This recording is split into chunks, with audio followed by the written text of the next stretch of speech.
掛滿咗聖誕燈飾，閃下閃下咁，非常之靚啊！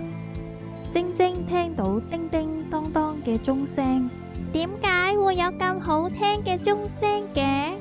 你睇下前面有詩歌班喺報佳音啊！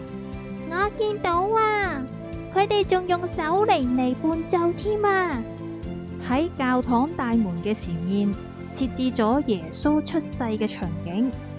啊，我聽過耶穌嘅故事，舅父你睇下，細細嘅耶穌瞓喺馬槽入面，天上仲有閃閃發光嘅星星添啊！我教你唱一首小星星嘅兒歌啦。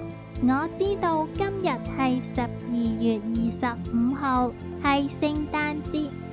我鍾意聖誕節，因為呢個係紀念耶穌出世嘅日子。